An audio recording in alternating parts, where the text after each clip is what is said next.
Assalamualaikum warahmatullahi wabarakatuh.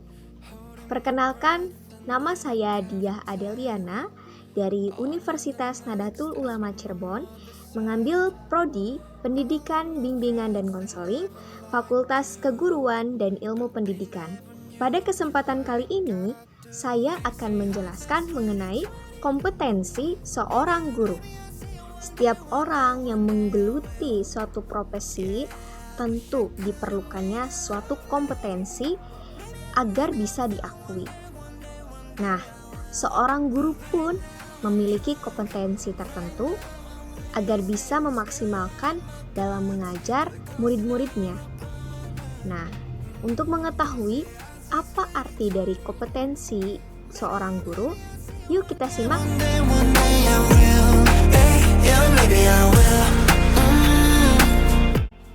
Secara etimologis, kata kompetensi diadaptasi dari bahasa Inggris, yaitu competence atau kompetensi yang artinya kecakapan, kemampuan, dan wewenang. Sehingga pengertian kompetensi adalah gabungan antara pengetahuan, keterampilan, dan atribut kepribadian seseorang yang meningkatkan kinerjanya dan memberikan kontribusi bagi keberhasilan organisasinya. Oke, umumnya pengertian kompetensi adalah suatu kemampuan atau kecakapan yang dimiliki oleh seseorang dalam melaksanakan suatu pekerjaan ataupun tugas di bidang tertentu sesuai dengan jabatan yang disandangnya. Sedangkan menurut Undang-Undang Nomor 13 Tahun 2003 tentang Ketenagakerjaan, kompetensi kerja adalah kemampuan kerja setiap individu yang mencangkup aspek pengetahuan, keterampilan, dan sikap kerja yang sesuai dengan standar yang ditetapkan.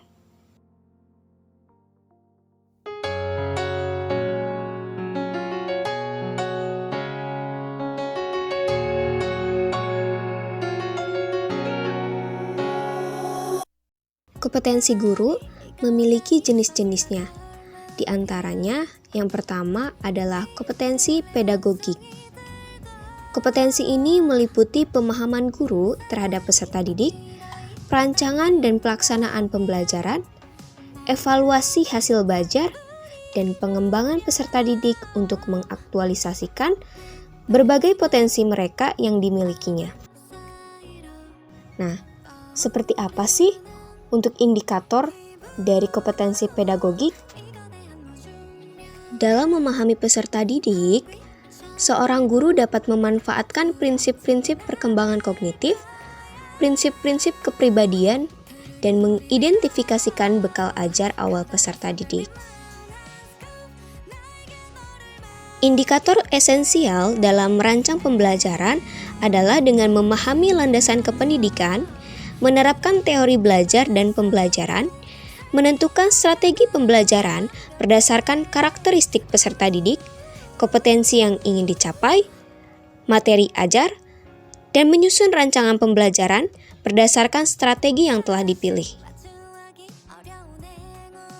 Selain itu, indikator esensial dalam melaksanakan pembelajaran adalah dengan menata latar pembelajaran atau setting dan melaksanakan pembelajaran yang kondusif. Evaluasi pembelajaran memiliki indikator esensialnya adalah dengan merancang dan melaksanakan evaluasi proses dan hasil belajar secara berkesinambungan dengan berbagai metode, menganalisis hasil evaluasi proses dan hasil belajar untuk menentukan tingkat ketuntasan belajar, dan memanfaatkan hasil penilaian pembelajaran untuk perbaikan kualitas program pembelajaran secara umum. Terakhir, indikator esensial dalam mengembangkan peserta didik untuk mengaktualisasikan berbagai potensinya adalah dengan memfasilitasi peserta didik untuk pengembangan berbagai potensi akademik dan non-akademik. Jenis kompetensi guru yang kedua adalah kompetensi kepribadian. Ini merupakan kemampuan personal yang mencerminkan kepribadian yang mantap, stabil, dewasa, arif, berwibawa, untuk menjadi teladan bagi peserta didik dan juga berakhlak mulia. Untuk indikator esensial dalam kepribadian yang mantap dan stabil adalah bertindak sesuai dengan norma hukum dan norma sosial, bangga sebagai guru, dan memiliki konsistensi dalam bertindak sesuai dengan norma. Indikator esensial dalam kepribadian yang dewasa adalah dengan menampilkan kemandirian dalam bertindak sebagai pendidik dan memiliki etos kerja sebagai guru. Indikator esensial untuk kepribadian yang arif adalah menampilkan tindakan yang didasarkan pada kemanfaatan peserta didik, sekolah, dan masyarakat, serta menunjukkan keterbukaan dalam berpikir dan bertindak. Memiliki perilaku yang berpengaruh positif terhadap peserta didik dan memiliki perilaku yang disegani itu adalah indikator esensial dari kepribadian yang berwibawa. Terakhir, untuk indikator esensial dalam kepribadian akhlak mulia dan dapat menjadi teladan adalah dengan bertindak sesuai dengan norma religius seperti iman, takwa, jujur, ikhlas, dan suka menolong, serta memiliki perilaku yang dapat diteladani oleh peserta didik. Jenis kompetensi guru yang ketiga adalah kompetensi sosial. Ini merupakan kemampuan guru untuk berkomunikasi, bergaul secara efektif dengan peserta didik, sesama pendidik, tenaga kependidikan, orang tua ataupun wali peserta didik, dan masyarakat sekitar. Untuk indikator esensialnya pun artinya harus mampu berkomunikasi dan bergaul secara efektif dengan peserta didik ataupun sesama pendidik dan ketenaga kerjaan pendidik, serta orang tua, wali, ataupun masyarakat sekitar. Untuk jenis kompetensi guru yang terakhir atau yang 4 ini adalah kompetensi profesional. Merupakan penguasaan materi pembelajaran secara luas dan mendalam yang mencangkup penguasaan materi kurikulum mata pelajaran di sekolah dan substansi keilmuan yang menaungi materinya, serta penguasaan terhadap struktur dan metodologi keilmuannya.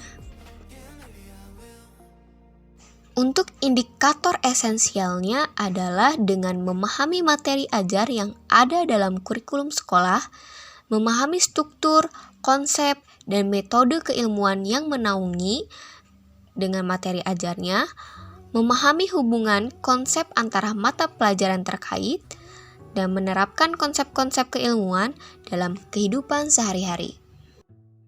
Indikator esensial selanjutnya dalam menguasai struktur dan metode keilmuan adalah dengan menguasai langkah-langkah penelitian dan kajian kritis untuk memperdalam pengetahuan ataupun materi bidang studi.